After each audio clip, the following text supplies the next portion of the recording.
बच्चों आज आप इस पाठ का भाग 4 मेरे साथ पढ़ेंगे जिसका प्रकरण है विशेषण।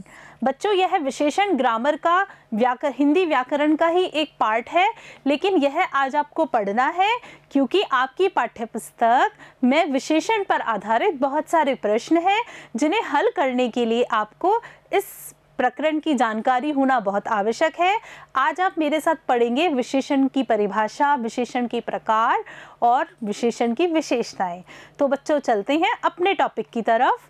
विशेषण की बात करते हैं तो सबसे पहले बात इसकी परिभाषा की आती है कि इसकी परिभाषा क्या है। विशेषण हम किसे कहेंगे? बच्चों संज्ञा या सर्वनाम की विशेषता बतलाने वाले शब्दों को विशेषण कहते हैं। यानी जो शब्द संज्ञा या सर्वनाम की विशेषता बतला रहे हो उसे हम विशेषण कहेंगे। कुल मिला के बात यह है, विशेषता बतानी है किसकी? संज्ञा या सर्वनाम की।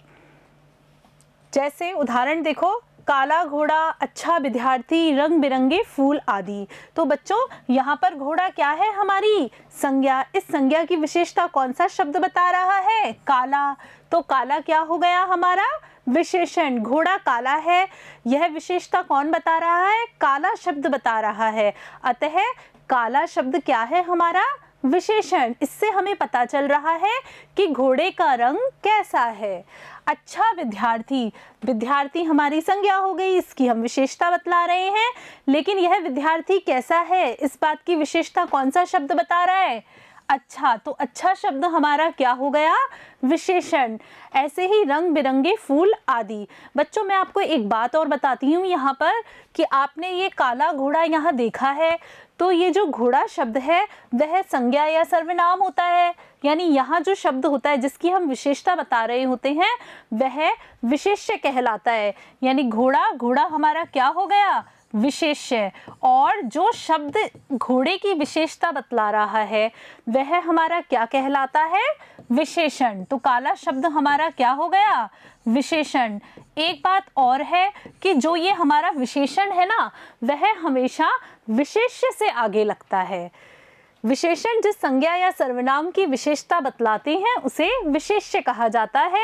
जिस शब्द से संज्ञा या सर्वनाम की विशेषता बता रहे हैं वह शब्द विशेषण होता है और विशेषण हमेशा विशेष्य से आगे लगता है। विशेष्य यानी जिसकी हम विशेषता बतला रहे हैं। चलते हैं विशेषण के प्रकार की तरफ कि विशेषण के कितने प्रकार होते हैं। तो बच्चों विशेषण 4 प्रकार के होते हैं। कौन कौन से 4 प्रकार? गुणवाचक विशेषण, संख्यावाचक विशेषण, परिमाणवाचक विशेषण और सार्वनामिक विशेषण। बच्चों आज हम पहले गुणवाचक विशेषण के बारे में पढ़ेंगे कि गुणवाचक विशेषण हम किसे कहेंगे। चलते हैं गुणवाचक विशेषण की तरफ। जिस विशेषण शब्दों से संज्ञा या सर्वनाम का गुण अथवा विशेषता का बोध होता है उन्हें गुणवाचक विशेषण कहते हैं। यानी गुणवाचक विशेषण में क्या होता है, आपको संज्ञा या सर्वनाम के गुण, दोष, रंग, रूप आदि के बारे में पता चलता है। और जैसे उदाहरण देखिए, काला घोड़ा है। बच्चों यहाँ घोड़ा कैसा है? काला। तो यहाँ पर काला क्या है? इसकी विशेषता रंग आदि का पता चल रहा है। तो यहाँ पर कौन सा विशेषण है? गुणवाचक विशेषण। मीठा फल है, फल कैसा है? यह विशेषता कौन सा शब्द बता रहा है हमें? मीठा। तो मीठा क्या हो गया? फल का गुण। अतः यहाँ पर गुणवाचक विशेषण है। वह नटखट लड़का है, लड़का कैसा है? नटखट है, शरारती है। तो नटखट शब्द लड़के का गुण बता रहा है, तो यहाँ पर भी हमारा गुणवाचक विशेषण है। ऊपर लिखे वाक्य में काला, मीठा, नटखट शब्द संज्ञा या सर्वनाम के गुण, रंग की विशेषता बता रहे हैं, अतः यहाँ पर गुणवाचक विशेषण है। चलते हैं विशेषण के अगले प्रकार की तरफ, संख्यावाचक विशेषण। बच्चों जैसा कि पढ़ के ही आपको पता चल रहा है, संख्यावाचक, संख्या यानी हमें गिनती करनी है। तो चलते हैं देखते हैं इस विशेषण में क्या होता है। जिन विशेषण शब्दों से संज्ञा या सर्वनाम की संख्या का बोध होता है उसे संख्यावाचक विशेषण कहते हैं।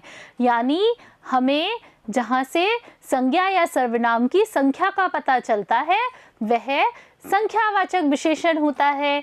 जैसे 5 आदमी हैं, यानी आदमियों की संख्या आपको पता चल रही है, कितने आदमी हैं? 5। तो यहाँ पर कौन सा विशेषण हो गया? संख्यावाचक विशेषण। सब बच्चे लिख रहे हैं, बच्चे लिख रहे हैं, कितने बच्चे लिख रहे हैं? सब बच्चे, बहुत सारे बच्चे हैं। तो यहाँ पर कौन सा विशेषण है? संख्यावाचक विशेषण। ऐसे ही बाग में कुछ फूल खिले हैं। ऊपर लिखे वाक्य में 5 आदमी की, सब बच्चों की, कुछ फूलों की संख्या की विशेषता बतला रहे हैं। अतः यहाँ पर कौन सा विशेषण है? संख्यावाचक विशेषण। बच्चों, ये संख्यावाचक विशेषण के भी 2 भेद होते हैं। देखते हैं कौन कौन से? निश्चित संख्यावाचक विशेषण, अनिश्चित संख्यावाचक विशेषण। निश्चित संख्यावाचक विशेषण यानी हमको यह पता चले कि कितनी संख्या है। निश्चित है, 2 है, 5 है, 10 है, बिल्कुल निश्चित संख्या है। अनिश्चित संख्यावाचक विशेषण यानी जिससे संख्या का पता तो चलता है कि संख्या है, लेकिन यह पता नहीं चलता कि कितनी संख्या है। बच्चों, यहाँ पर अनिश्चित संख्यावाचक विशेषण होता है। निश्चित संख्यावाचक विशेषण। जिन विशेषण शब्दों से निश्चित संख्या का बोध होता है उन्हें निश्चित संख्यावाचक विशेषण कहते हैं। यानी हमें यह पता चल जाता है कि इतनी संख्या है, यह निश्चित है। जैसे 4 माली है, तो हमें यह पता चल रहा है कि कितने माली हैं? 4। ऐसा तो नहीं है कि बहुत सारे माली है ऐसा लिखा हुआ है, ऐसा नहीं लिखा हुआ ना। 4 माली है, तो 4 माली के बारे में हमको बता रहा है। तो यहाँ पर संख्या निश्चित होने के कारण कौन सा विशेषण है? संख्यावाचक विशेषण। ऐसे ही देखिए 6 बच्चे हैं, यहाँ भी बच्चों की संख्या निश्चित है, हमें साफ ही पता चल रहा है 6 बच्चे हैं। तो यहाँ पर कौन सा विशेषण है? निश्चित संख्यावाचक विशेषण। देखते हैं अनिश्चित संख्यावाचक विशेषण। बच्चों, इस विशेषण में हमें संख्या का निश्चित पता नहीं होता, कितनी भी संख्या हो सकती है। जिन विशेषण शब्दों से निश्चित संख्या का बोध नहीं होता है उन्हें अनिश्चित संख्यावाचक विशेषण कहते हैं। जैसे कुछ कलम है, कलम कितनी है? कुछ है, 2 भी हो सकती है, 5 भी हो सकती है, 10 भी हो सकती है, निश्चित नहीं है। संख्या निश्चित नहीं होने के कारण यहाँ अनिश्चित संख्यावाचक विशेषण है। ऐसे ही थोड़ा दूध है, यानी दूध तो है, हमें पता है दूध है, लेकिन हमें यह नहीं पता कि कितना दूध है, 1 लीटर है, 2 लीटर है। तो यहाँ पर कौन सा विशेषण कहलाएगा? अनिश्चित संख्यावाचक विशेषण। चलते हैं विशेषण के अगले भेद की तरफ। परिमाणवाचक विशेषण। ये परिमाण क्या होता है? परिमाण किसी भी पदार्थ की मात्रा होती है, नापतोल होती है, यानी जिन चीज़ों को हम गिन नहीं सकते वह परिमाण के अंतर्गत आती हैं, जिनका अंदाज़ा हम माप, तोल, मात्रा आदि से लगाते हैं। मात्रा, नाप, तोल आदि को बताने वाले विशेषण को परिमाणवाचक विशेषण कहते हैं। जैसे 2 किलो चीनी, क्या आप चीनी के दानों को गिन सकते हो? नहीं गिन सकते, इनको मापा जाता है, तोला जाता है। तो चीनी को हम तोलते हैं, तोलने के कारण यह किस में आएगा? परिमाणवाचक विशेषण में। ऐसे ही 4 मीटर कपड़ा, आप 4 मीटर कपड़े को गिन सकते हो? नहीं गिन सकते, इसे तो नापना पड़ता है। अतः यहाँ पर कौन सा विशेषण है? परिमाणवाचक विशेषण।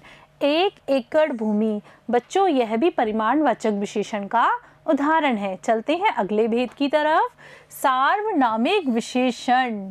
ऐसे सर्वनाम शब्द जो कि संज्ञा से पहले लगकर संज्ञा शब्द की विशेषण की तरह विशेषता बतलाते हैं उन्हें सार्वनामिक विशेषण कहते हैं। बच्चों, इसमें क्या होता है? आपके पास संज्ञा होती है, आगे संज्ञा के आगे सर्वनाम शब्द आता है, वह सर्वनाम शब्द ही विशेषण की तरह काम करता है। यानी वह सर्वनाम शब्द ही हमें संज्ञा शब्द की विशेषता बतलाता है, उसे सार्वनामिक विशेषण कहते हैं। यह शब्द संज्ञा के लिए विशेषण का काम करते हैं। देखिए, जैसे वह लड़का कक्षा में आया, वह होने को तो एक सर्वनाम है, लेकिन यह वह शब्द हमारी संज्ञा यानी लड़का की विशेषता बता रहे हैं, इसलिए यहाँ पर कौन सा विशेषण है? सार्वनामिक विशेषण। यह लड़की वही है जो कि गाना गाती है, गाना गाना इसकी विशेषता है, और लड़की हमारी संज्ञा है, इस संज्ञा की विशेषता हम इस शब्द से लगा रहे हैं और यह शब्द कैसा है? सर्वनाम, जो कि विशेषण की तरह काम कर रहा है। अतः सर्वनाम शब्द जब विशेषण की तरह काम करते हैं तो उन्हें हम सार्वनामिक विशेषण कहते हैं। ऊपर दिए गए उदाहरणों से आप देख सकते हैं कि यह शब्द संज्ञा से पहले लग रहे हैं, एक विशेषण की तरह संज्ञा शब्दों की विशेषता बतला रहे हैं, अतः सार्वनामिक विशेषण है। बच्चों, अगर यह सर्वनाम शब्द संज्ञा के पहले नहीं आता तो हमारी संज्ञा की विशेषता भी पता नहीं चलती। बच्चों, आज आपने मेरे साथ इस विशेषण विषय को बहुत अच्छे से पढ़ा है। अब आप आपकी पाठ्यपुस्तक में विशेषण से आधारित जितने भी प्रश्न आएंगे उन्हें आप अच्छे से हल करेंगे। अगर आपको समझ में नहीं आता है तो आप यह वीडियो वापस देखेंगे, विशेषण विषय आप वापस पढ़ेंगे। धन्यवाद बच्चों।